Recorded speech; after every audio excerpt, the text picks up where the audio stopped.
मेरा नाम अंजलि है।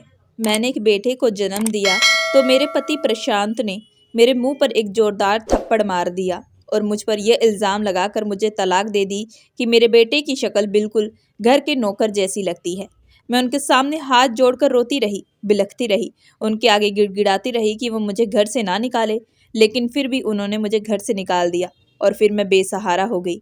मेरे पास रहने का कोई सहारा नहीं था, इसलिए मैं अपने बेटे को लेकर बनारस के एक मंदिर में चली गई, जहाँ मेरे पास रहने के लिए जगह तो थी, लेकिन मैं अपने बेटे को गोद में लेकर बैठी हुई थी कि वहाँ हमारे घर का वही नौकर रमाकांत आ गया, जिसकी वजह से मेरे पति ने मुझ पर इल्ज़ाम लगाया था। वो वहाँ पर रो रो कर प्रार्थना करने लगा। इससे पहले कि मैं उसके करीब जाती, उसके मुंह से निकलने वाले शब्द सुनकर तो मेरे रोंगटे खड़े हो गए थे, क्योंकि वही तो मेरे बेटे का शादी के बाद हर लड़की अपनी खुशहाल जिंदगी की उम्मीद करती है। लेकिन मेरी शादी जिस इंसान से हुई थी, उसके घर जाने के बाद तो उसके सभी घर वालों का व्यवहार मेरे साथ बहुत अजीब सा था। मुझे तो समझ ही नहीं आती थी कि आखिर ऐसा क्यों है। खास तौर पर घर के नौकरों का व्यवहार बहुत अजीब था। वो मुझे बड़ी अजीब नज़रों से देखा करते थे, इस तरह जैसे मुझसे कुछ कहने की चाहत रखते हो या कोई बात कहने का मौका ढूंढते थे। कोशिश में लगे रहते कि वह अपनी बात मुझसे कर सके, लेकिन उन्हें कोई मौका नहीं मिल रहा था। घर में एक नौकर था, रमाकांत, जो अक्सर मेरे आसपास आकर मंडराता रहता। जब कोई पास नहीं होता तो वह मुझसे बात करने की कोशिश करता, लेकिन शायद मैं भी उसे नज़रअंदाज करती। मेरी सास एक बहुत ही ज़्यादा कड़क व्यवहार वाली औरत थी। वह मुझे शुरू से ही ज़्यादा पसंद नहीं करती थी, क्योंकि वह अपने बेटे, मतलब कि मेरे प्रति प्रशांत की शादी अपनी पसंद की लड़की से करवाना चाहते थे। उन्होंने प्रशांत के लिए अपने पड़ोस की कोई लड़की देख रखी थी, जो कि बहुत ज़्यादा सुंदर थी और अमीर थी, इसलिए वो उसे ही अपने घर की बहू बनाना चाहती थी। मगर प्रशांत ने तो मुझे पसंद कर लिया, क्योंकि मैं उनके ऑफिस में एक वर्कर के तौर पर काम करती थी। प्रशांत को शायद मेरी शक्ल या काम में इतना ज़्यादा इम्प्रेस कर दिया था कि उन्होंने अपनी मम्मी की पसंद का भी ख्याल न किया, बल्कि वो उनके खिलाफ जाकर मुझसे शादी करने के लिए तैयार हो गए थे। उनकी वो माँ, जिन्होंने उन्हें जन्म दिया था, जिसकी हर बात मानते आए थे और आंखें बंद करके उन पर विश्वास किया करते थे, मगर मोहब्बत के मामले में उन्होंने अपनी मर्जी चलाई थी और अपनी माँ की पसंद को रद्द कर दिया था।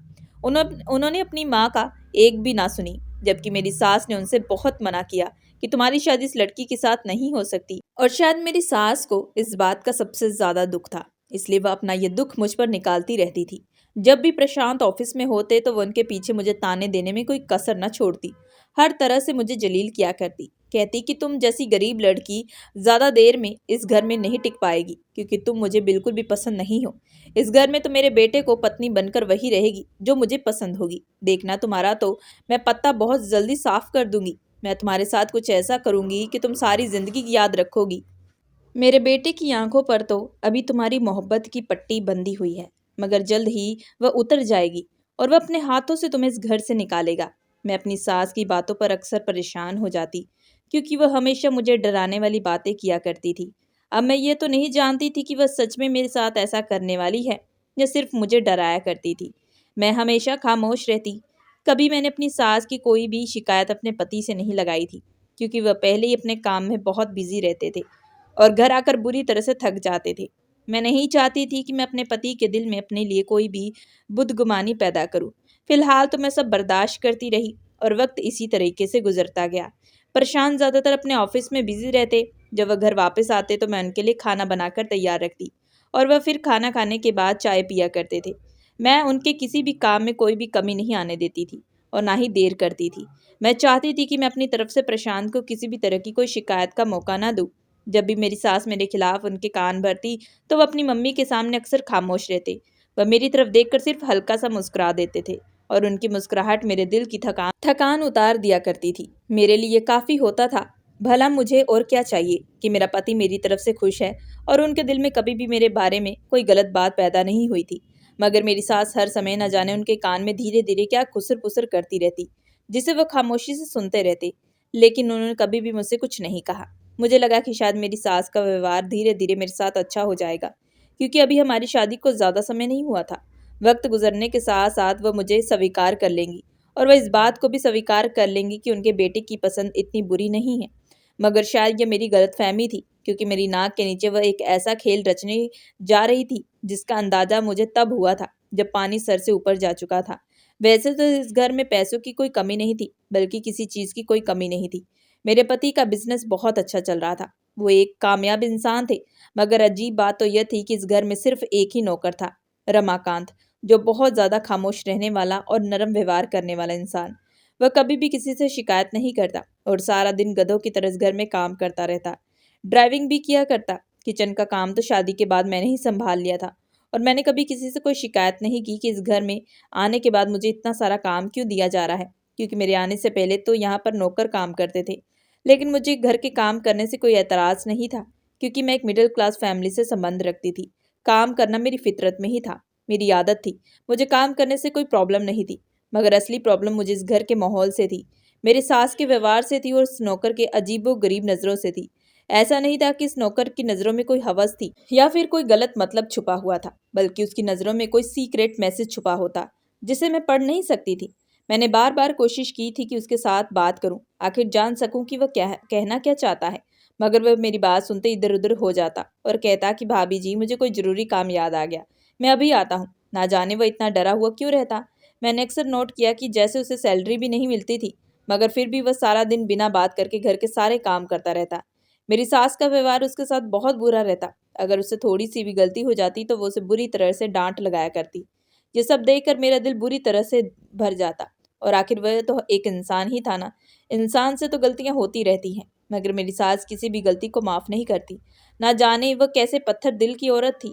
मेरी शादी को अब लगभग 1 साल पूरा हो चुका था, और मेरी सास ने इस 1 साल में अपना हर तरीका अपनाया था कि वह मुझे इस घर से किसी भी तरीके से निकाल दे। मेरे पति के दिल में वह मेरे खिलाफ गलत गलत बातें पैदा करती, मगर हर बार वह नाकाम हो जाती, क्योंकि मेरा पति अपनी माँ की बात सुन तो लेता, लेकिन वह खामोशी से उनके सामने सामने बहुत ही ज्यादा इज्जत और सम्मान के साथ रहता से उनका कोई भक्त हो। मगर पत्नी को छोड़ने के मामले में शायद वह जिद पर अड़ा हुआ था, और मेरे लिए काफी था। शुरू शुरू में मेरे पति का व्यवहार मेरे साथ अच्छा था। वो मेरे साथ मुस्कुराते, बातें करते, मुझे लॉन्ग ड्राइव पर लेकर जाते, डिनर के लिए बाहर लेकर जाते, शॉपिंग भी करवाते, मेरी हर ख्वाहिश पूरी करते। लेकिन धीरे धीरे मेरे और मेरे पति के बीच अब एक अजीब सी मिसअंडरस्टैंडिंग क्रिएट होने लगी थी, जिसे मैं खुद समझने से लाचार थी। शायद वह मेरी सास के कान भरने की वजह से था, मगर मैंने कभी भी अपने पति से किसी बात की कोई शिकवा नहीं की।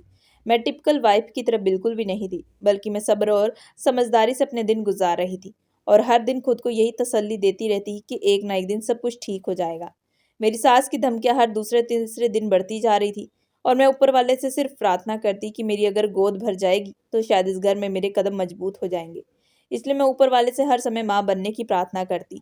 मैंने सोचा था कि एक बार डॉक्टर से भी चेकअप करवा लेती हूँ, उससे कोई हर्ज नहीं।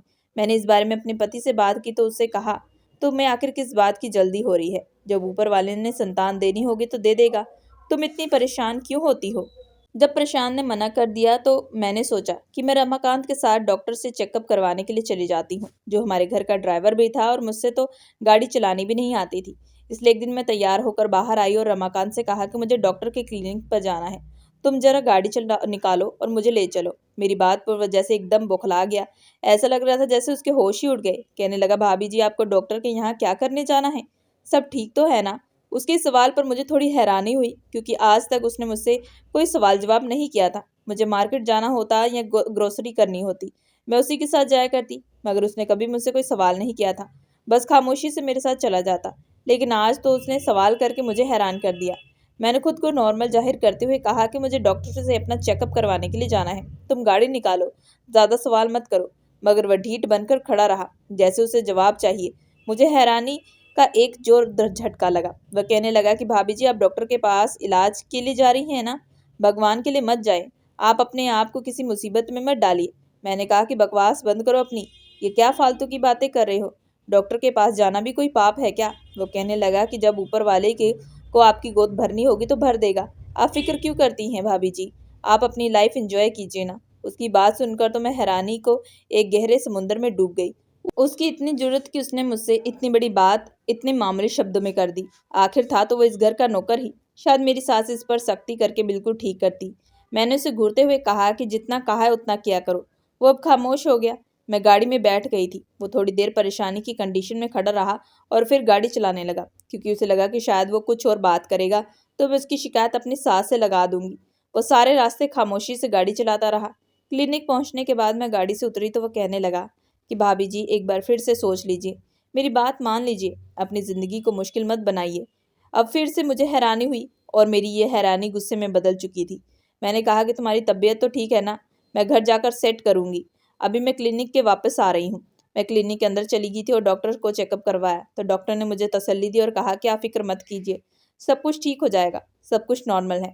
उन्होंने कुछ दवाइयाँ लिख कर दी और फिर मैं वापस आ गई। रमाकांत ने मुझसे इस बारे में कोई सवाल नहीं किया। शायद मेरी डांट पर वह डर गया था कि सच में उसकी शिकायत में अपनी सांस से न लगा दूं। मैंने भी इस बात को ज़्यादा ध्यान नहीं दिया, नज़रअंदाज कर दिया, क्योंकि मेरी फितरत में छोटी छोटी सी बातों की खोज लगाना शामिल नहीं था। घर आने के बाद मैंने दवाइयाँ लेनी शुरू कर दी, क्योंकि मुझे जल्द से जल्द एक बच्चा चाहिए था, ताकि मेरे कदम इस घर में मजबूत हो जाए और मेरी हैसियत भी इस घर में बढ़ जाएगी। रमाकांत का व्यवहार अब पहले से भी ज़्यादा अजीब होता जा रहा था। वह खामोश रहता, मगर उसकी खामोशी के पीछे जैसे कोई बात बड़ी थी और वह बहुत ही बड़ा सीक्रेट छुपा हुआ था, जो अगर खुल जाता तो शायद इस घर की बर्बादी का जिम्मेदार वो होता। दिन इसी तरीके से गुजरते जा रहे थे। मेरी सास के व्यवहार में कोई बदलाव नहीं आया, बल्कि वो और भी ज्यादा कड़क होती जा रही थी। मुझे तो हैरानी होती कि इतनी कठोर दिल की औरत भी कोई होती है क्या, जिसका दिल नरम होने का नाम नहीं ले रहा था। फिलहाल मैं अपनी दवाइयाँ और प्रार्थनाओं का सिलसिला जारी रखा था और आखिरकार मुझे ऊपर वाले ने एक बहुत बड़ी खुशखबरी दी थी, जिस खुशखबरी का मैं बेचैनी से इंतजार कर रही थी। जब मेरा टेस्ट पॉजिटिव आया तो मेरी खुशी का कोई ठिकाना ना रहा। मैं जल्द से जल्द ये गुड न्यूज़ अपने पति को देना चाहती थी। मैं बड़ी बेचैनी से सारा दिन उनका इंतजार करती रही कि रात को वह घर आएंगे तो मैं फ़ौरन उन्हें ये खबर सुनाऊंगी। मुझे पूरा यकीन था कि वह सुनकर बहुत खुश हो जाएंगे। जब वह रात को घर आए तो मैंने उन्हें बताया कि आप पिता बनने वाले हो। मेरी बात पर वो मुस्कुरा दी और कहने लगे कि बहुत बहुत बधाई हो, तुम्हारी चाहत पूरी होने जा रही है। उन्होंने इस खुशखबरी का इजहार ज़्यादा नहीं किया था और ना इस बात से बहुत ज़्यादा सीरियस हुए थे। मेरे लिए यही काफ़ी था कि उनके चेहरे पर मुस्कुराहट तो आ गई थी और उनकी मुस्कुराहट ही मेरी खुशियाँ छुपी हुई थी। इस खुशी के आने से मेरी ज़िंदगी का रुख थोड़ा सा बदल गया था, क्योंकि घर का माहौल काफ़ी अच्छा हो गया था। मेरे पति भी मेरे साथ खुश रहने लगे, मेरी साथ ज़्यादा से ज़्यादा टाइम स्पेंड करते और मेरी सास का व्यवहार भी पहले से ज़्यादा नरम हो चुका था।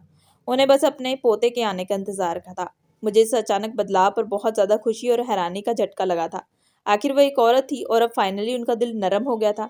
अब मेरा ख्याल भी रखती और कहती कि जल्द भी इस घर में वारिस आएगा। मैं बेहद खुश रहने लगी थी, क्योंकि मेरी ज़िंदगी अब पूरी तरीके से बदल चुकी थी। यही मेरे लिए सब कुछ था। मगर जो एक चीज़ नहीं बदली थी, वह नौकर रमाकांत का व्यवहार। पहले से ज़्यादा वह सीरियस और खामोश रहने लगा। उसकी खामोशी के पीछे कोई बहुत बड़ा दर्द पनप रहा था, जैसे मेरी खुशी उसे दुख दे गई हो या कोई सदमा उसके दिल को जाकर लगा हो। मुझे लगा कि शायद मैं कुछ ज़्यादा ही उसके बारे में सोचने लगी हूँ। शायद वह मेरी कोई गलतफहमी होगी। मगर एक दिन मैं उसके कॉरिडोर में गई, ताकि उसे कुछ ज़रूरी सामान लाने के बारे में बता सकूं और सामान लाने के लिए भेज सकूं। जैसे ही उस कमरे के बाहर आई ताकि दस्तक दे सकूं, तो कमरे से मुझे हल्की हल्की सी बातों की आवाज़ आ रही थी। जासूसी करना मेरी आदत नहीं थी, मगर न जाने क्यों मेरे कदम खुद ब खुद रुक गए थे और मेरे कान उस चर्चा की तरफ ले गए थे, जो वह चुपके चुपके बड़बड़ा रहा था। वो शब्द उसकी जुबान से निकल रहे थे, वो मेरी दुनिया को हिला देने के लिए काफ़ी थे। मैं बिल्कुल ऐसा महसूस कर रही थी जैसे मेरे आसपास भूकंप आ रहा हो और सब कुछ हिल रहा हो। मुझे अपने कानों पर विश्वास नहीं हो रहा था कि वह इस हद तक गिर सकता है। जिस बच्चे के आने के लिए मैंने इतनी प्रार्थनाएं मांगी थी, इतनी मिन्नतें की थी और लेडी डॉक्टर की दवाइयों का इस्तेमाल किया, इस बच्चे के आने से भला मेरे घर के नौकर को क्या तकलीफ थी?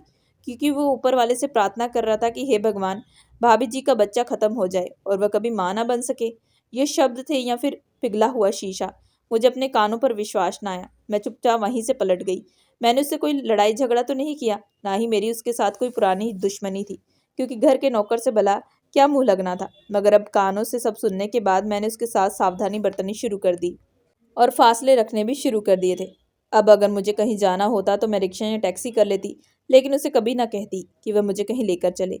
मगर अब मुझे उससे डर लगने लगा था कि कहीं वह मेरे बच्चे को कोई नुकसान ना पहुंचा दे। ना जाने उसे मेरे बच्चे के आने से क्या तकलीफ थी। अब तो मेरी सास भी खुश रहती और मेरे पति भी मुझसे राजी थे, तो फिर वो कौन होता मेरे लिए बद्दुआ करने वाला।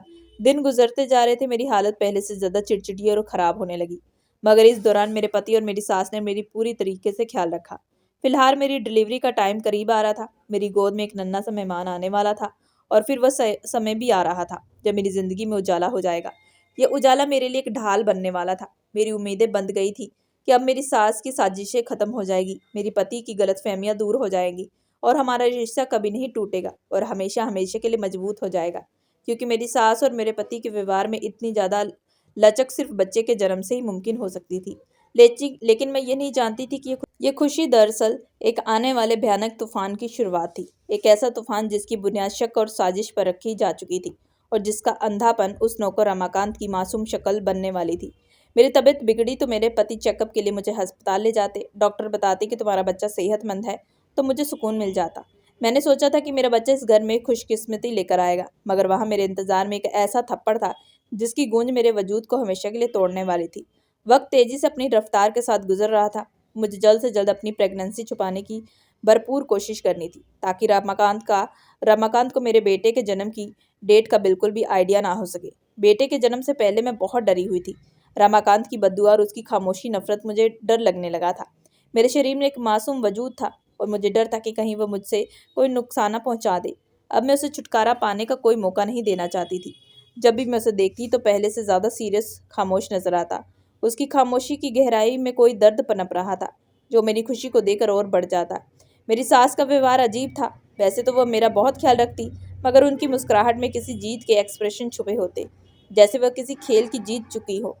मुझे उनकी ये नरम दिल्ली किसी साजिश की शुरुआत लगती, लेकिन मैं खामोश रहती थी। मैंने सोचा कि बच्चे के जन्म के बाद मेरे पति के दिल में भी मेरी जगह मजबूत हो जाएगी और मेरी सास की हर साजिशें नाकाम हो जाएंगी।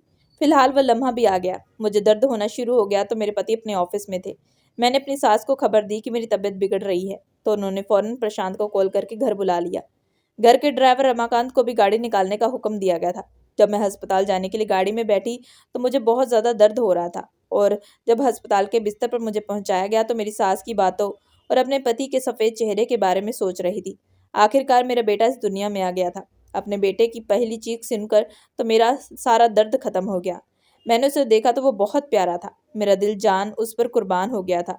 शाम को मेरे पति वापस आए तो मुझे बड़ी खुशी हुई थी कि अब मेरी सास का सारा जादू टूट जाएगा और मेरे पति की सारी मोहब्बत फिर से मेरी हो जाएगी।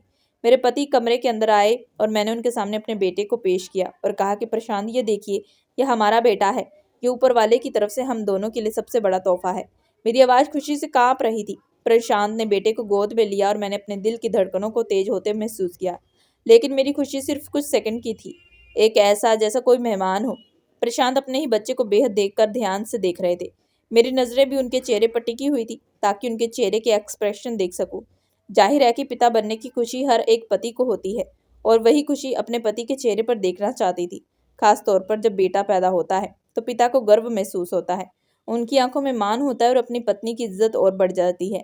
मगर प्रशांत की आंखों में तो पहले हल्की से हैरानी और फिर बेहद नफरत भर गई थी।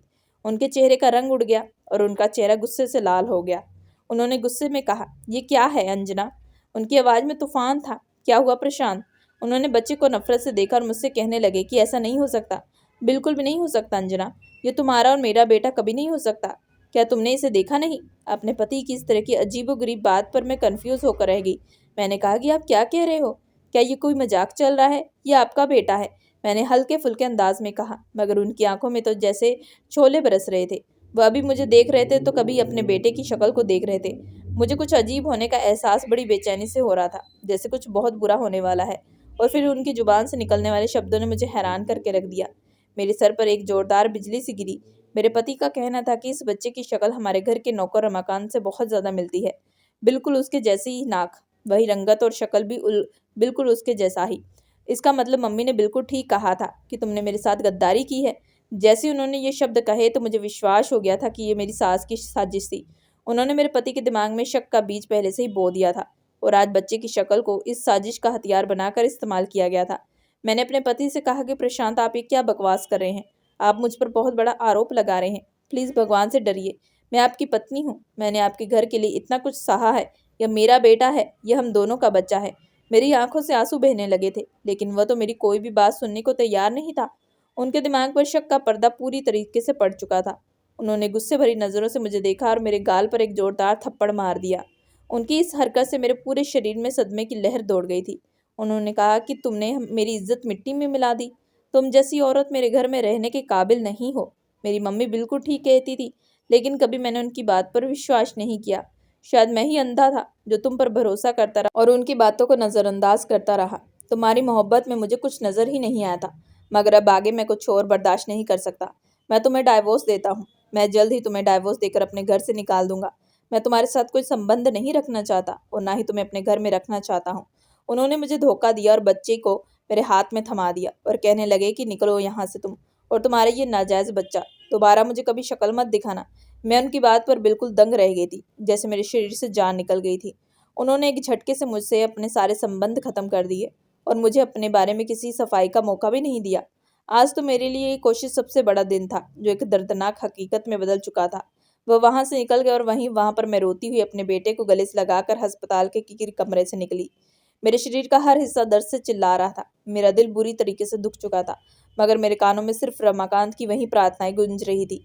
भगवान, भाभी जी का बच्चा खत्म हो जाए। मुझे लगा इस प्रार्थना के पीछे कोई खतरनाक राज छुपा हुआ है, कोई ऐसी हकीकत जिसे सिर्फ मेरी सास और शायद रमाकांत ही जानते थे।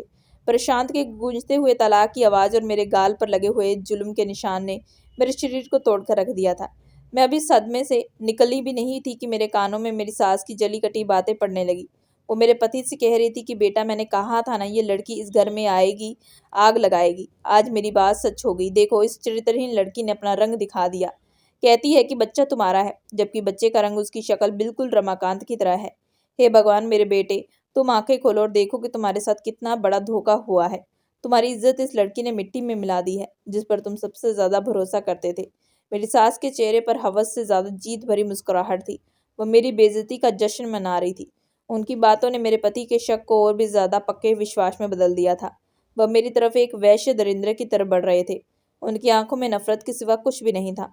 उन्होंने चिल्लाकर कहा कि निकलो यहाँ से और अपने साथ इस काले धब्बे को भी ले जाओ। मेरे घर से बहुत दूर जाओ। मुझे इसकी शक्ल भी दोबारा नहीं देखनी। उन्होंने मेरा हाथ झटका और मुझे धमकी देकर कमरे से बाहर निकाल दिया। मेरे दिल का एक हिस्सा चूर चूर हो गया। मैंने अपने रोते हुए नन्हे बच्चे को जोर से गले लगा लिया। अस्पताल के ठंडे और अंधेरे वाले कॉरिडोर से निकलकर मैं रात के समय लखनऊ शहर की अजनबी और भयानक सड़क पर खड़ी हुई थी। मेरा शरीर दर्द से कांप रहा था। मेरी आत्मा जख्मों से चूर थी। मैंने एक बार फिर पलटकर अपने पति को नहीं देखा। मेरे दिल में उनके लिए अब सिर्फ बेहद नफरत और एक गहरा दुख था, इस बात का कि उन्होंने मेरी पवित्रता पर भरोसा नहीं किया और ना ही मेरी बात सुनने की कोशिश की। सड़कें सुनसान थी। मैं एक नई नवेली माँ, जिसका शरीर अभी दर्द से ठीक नहीं हुआ था, वह अपने बच्चे को लेकर बेवजह ही चल रही थी। आंखों में आंसू बहने लगे। आंसू मेरे बेटे के नरम गाल को गीला कर रहे थे। मैं किससे मदद मांगती? मेरे माता पिता गरीब थे। मैं नहीं चाहती थी कि उन पर मेरी इस तकलीफ का बोझ पड़े, जिसके लिए वो कुछ नहीं कर सकते थे। जैसे जैसे रात गहरी होती जा रही थी, डर ने मुझे घेर लिया। मुझे एहसास हुआ कि मैं शहर में बेखबर और सुरक्षित नहीं हूँ। मेरा बेटा भूख से सिसकियाँ ले रहा था।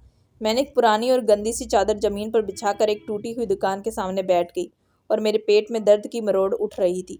शरीर ने जवाब देना शुरू किया तो मैं ऊपर वाले से प्रार्थनाएं कर रही थी कि हे भगवान, तू ही मेरी मदद कर, तू ही मेरी सुन ले। मैं खामोशी से प्रार्थनाएं की। मैं पवित्र हूँ, मेरे दिल में कोई खोट नहीं। मेरे बेटे को इस इल्ज़ाम से छुटकारा दिला दे। रात तो जैसी गुजर गई। सुबह की पहली किरण फूटी तो मैंने अपने आप को इस बेरहम दुनिया के बीच पाया। लोगों ने मुझे हैरानी और नफरत से देखा था। अपने बेटे को दूध पिलाया और थोड़ा सा हौसला इकट्ठा किया। अब मुझे एक ऐसी जगह की जरूरत थी जहाँ इंसानियत की आखिरी हद बाकी हो, जहाँ कोई मुझे मेरे पति, मेरी तलाक या मेरे बेटे के जन्म का रंग ना पूछे। मुझे सिर्फ और सिर्फ एक ऐसी जगह याद आई जो मेरे जैसे लाचार दिलों का सहारा थी। देवी जी का मंदिर। मैंने कांपते हुए हाथों से एक रिक्शा रोका और मंदिर की तरफ रवाना हो गई। रिक्शा के पहिए सड़क पर चल रहे थे, मगर मेरा दिमाग बीते हुए समय नज़ारों में अटका हुआ था। मेरी सास की मुस्कुराहट, मेरे पति का थप्पड़ और सबसे बढ़कर रमाकांत की वो वाहियात भरी बातें। मुझे अब विश्वास होने लगा था कि रमाकांत इस शैतानी प्रार्थना के पीछे जरूर कोई बड़ी वजह छुपी थी। कोई ऐसी खौफनाक राज था जिसे सिर्फ और सिर्फ मेरा ये मासूम बेटा बेनकाब कर सकता था। मंदिर के दरवाजे को देखकर मुझे पहली बार सुकून का एहसास था। यहाँ कदम रखती मुझे लगा जैसे दुनिया की सारी तकलीफें पीछे छोड़कर आई गई हूँ। मैंने मंदिर के आंगन में एक सुकून भरे कोने में अपने बेटे को गोद में ले लिया और वहीं बैठ गई। मंदिर में पूजा पाठ हो रही थी। लोग पूजा करने के लिए आ रहे थे। मेरा बेटा मेरे लिए सबसे बड़ी ताकत थी। मैंने अपने बेटे को चूमा और दिल में फैसला कर लिया कि मैं हार नहीं मानूंगी।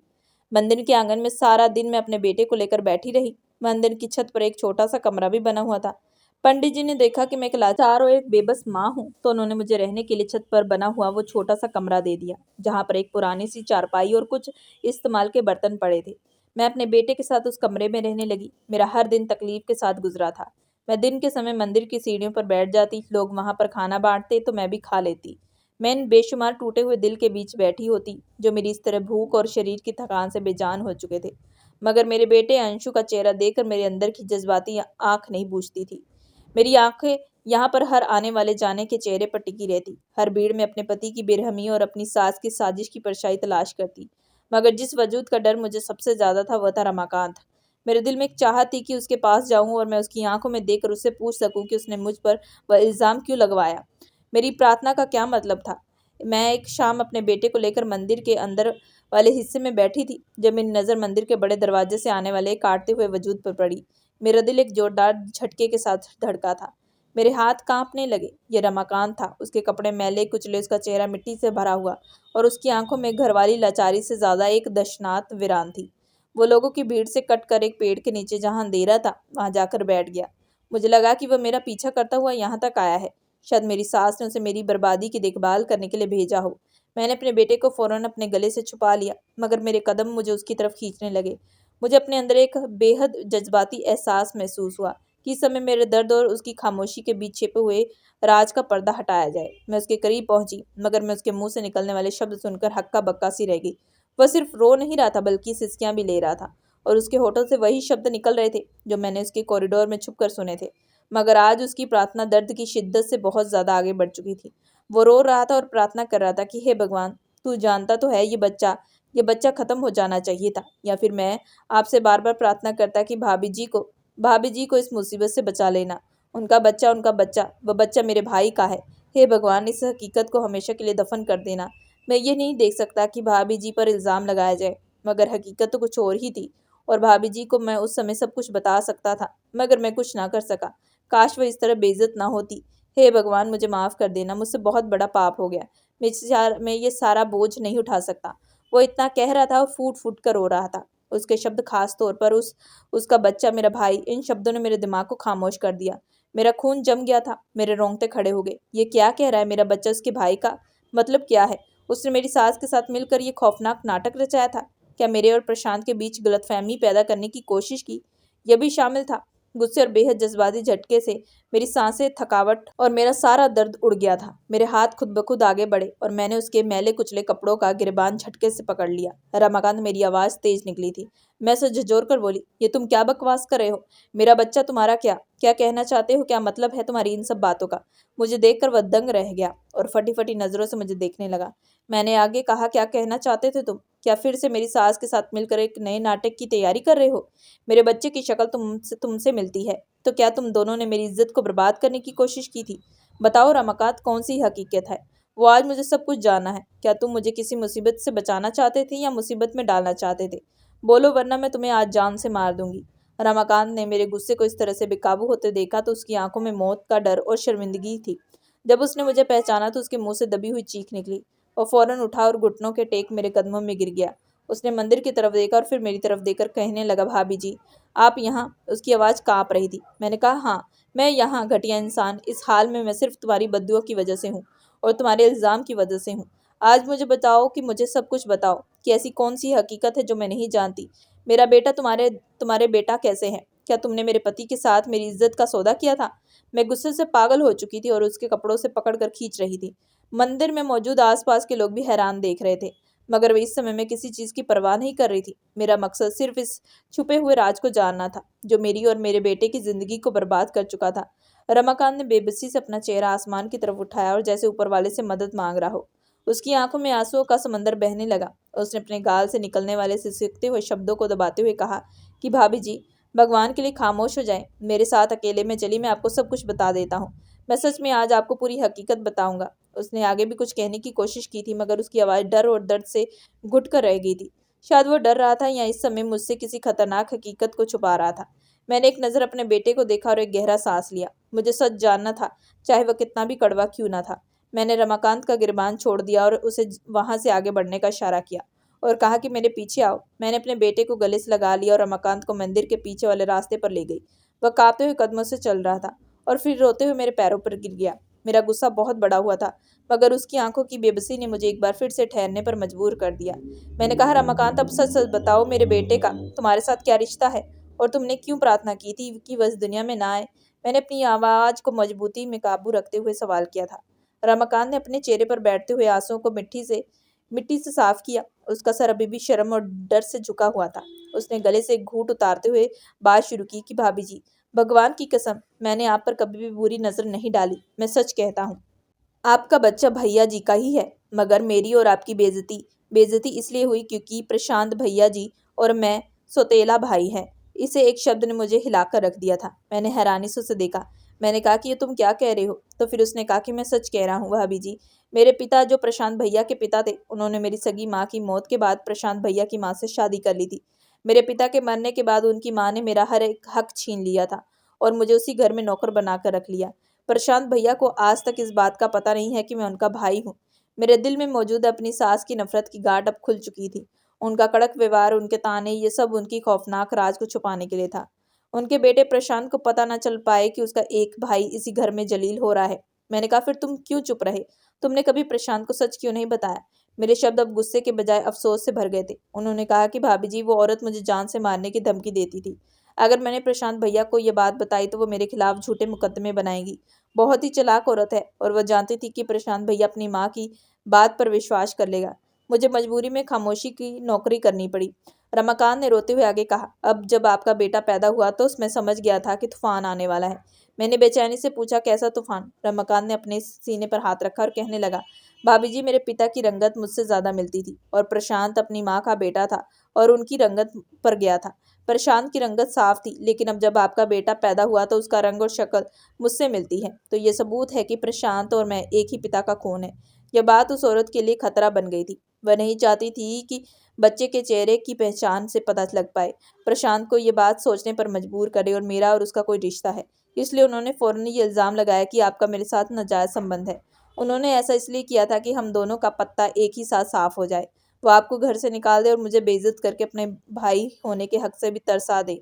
रमाकांत की बातें सुनकर मेरा सर चकराने लगा। एक माँ अपने बेटे के भाई को छुपाने के लिए, उसके परिवार को मिटाने के लिए किस कदर मतलबी हो सकती है। रमाकांत की प्रार्थना, ये बच्चा इस दुनिया से आने से पहले ही खत्म हो जाए। इस मकसद सिर्फ यही था कि मैं और मेरा बेटा इस सियासी साजिश का शिकार ना बने और मेरी इज्जत सलामत रहे। मैंने गहरी सांस ली और बेटे का चेहरा अब मेरी तरफ ताका था। मैंने रमाकांत के कंधे पर हाथ रखकर कहा कि तुम अब जलील नहीं होगे। रमाकांत तुम्हारा भाई है, कोई अपराध नहीं, और मेरे बेटे की शक्ल इल्जाम का निशान नहीं है। रमाकांत ने रोते हुए मेरी तरफ देखा और कहने लगा, भाभी जी, मेरा कसूर सिर्फ यह था कि मैं एक सौतेला बेटा था जिसे हक नहीं मिला। मगर आप जो कहेंगी मैं वैसा करूंगा। मैं आपसे वादा करता हूँ कि मैं आपका साथ दूंगा। मैं प्रशांत भैया को सब कुछ सच सच बता दूंगा कि उसकी माँ कितनी जालिम औरत है। अब मैं और खामोश नहीं रहूंगा। ये सुनकर मेरे दिल को एक तसल्ली भरा सुकून मिल गया था। मेरा दुश्मन मेरा सबसे बड़ा गवाह और मेरा साथी बन चुका था। मेरे बेटे की शक्ल अब मेरे लिए सच्चाई की गवाही थी। अब समय आ गया था कि उस जालिम औरत का मुकाबला करने का। रमाकांत ने मुझे सुझाव दिया कि आप बच्चे की डीएनए रिपोर्ट करवाएं और सारे सबूत के साथ प्रशांत के पास जाएं ताकि उसकी आंखें खुल जाएं। मैंने रमाकांत से कहा कि तुम्हारी भी सच्चाई खोलने का समय आ गया है। तुम कब तक ये जुल्म बर्दाश्त करते रहोगे? हमें जुल्म के खिलाफ आवाज़ उठानी पड़ेगी। इसलिए हमने फैसला किया कि मेरे बेटे की डीएनए टेस्ट रिपोर्ट कराने के बाद मैं और रमाकांत प्रशांत के घर गए। वो घमंडी और अहंकारी इंसान अपनी माँ के पहलू में बैठा हुआ था और उनसे ना जाने क्या क्या बातें कर रहा था। जब हम घर के अंदर दाखिल हुए तो वह तिल मिलाकर उठा और कहने लगा, तुम्हारी इतनी हिम्मत कैसे हुई अपने इस नाजायज़ बच्चे को लेकर मेरे घर में आने की? निकल जाओ यहाँ से, मैं तुम्हारी शक्ल भी नहीं देखना चाहता। मैंने कहा, मुझे भी तुम्हें देखने का कोई शौक नहीं, मैं तो बस तुम्हारी आंखें खोलने के लिए आई हूँ। ये कहकर मैंने वो रिपोर्ट उसके चेहरे पर मारी, जिस पर प्रशांत की माँ का मुंह खुला को खुला रह गया। प्रशांत ने जैसे रिपोर्ट पढ़ी उसके हाथ कांपने लगे। वह कहने लगा कि ये क्या है? मैंने कहा, ये वही है जो तुम्हारी आंखों में तुम्हारी माँ ने धूल झोंकी है। इस बच्चे के पिता तुम हो और मेरे लिए शर्म की बात यह है कि मेरा बेटा तुम जैसे पिता की औलाद है जिसने अपनी पत्नी पर बेहद घटिया इल्जाम लगाया और अपने बच्चे को अपनाने से इनकार कर दिया। प्रशांत मेरी बात सुनकर गहरे झटके में आ चुका था। वह कभी भी मुझे देख रहा था तो कभी अपनी माँ को, जिसकी आंखों में शोले बरस रहे थे। वह कहने लगी कि बेटा, ये इसकी कोई नई चाल है। प्रशांत बेटा, इसे हमारे घर से निकाल दो। वह अभी भी प्रशांत को अपने कंट्रोल में करना चाहती थी, लेकिन अचानक रमाकांत ने अपनी जेब में से कुछ कागज निकाले और प्रशांत को पकड़ाए थे। उसने कहा कि ये वही हकीकत है जो मेरे बारे में तुम्हारी माँ ने छुपाई थी। मैं इस घर का नौकर नहीं बल्कि तुम्हारा सौतेला भाई हूँ और तुम्हारी जायदाद में मेरा बराबर का हिस्सा है। मगर तुम्हारी माँ ने मुझे एक नौकर बनाकर इस घर में रखा और आज अंजना भाभी की वजह से मैं अपनी जुबान खोलने पर तैयार हुआ हूँ। मेरे अंदर हौसला आया कि कब तक मैं जुल्म बर्दाश्त करता रहूँगा। प्रशांत पर यह दूसरी सच्चाई बिजली बनकर गिरी थी।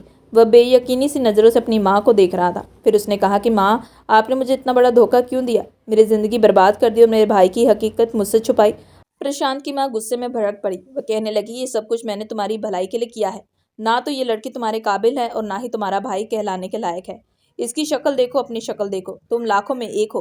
प्रशांत अपनी माँ की सी बातें सुनकर गुस्से से आग बबूला हो गया। उसकी आंखें जैसे जल चुकी थी।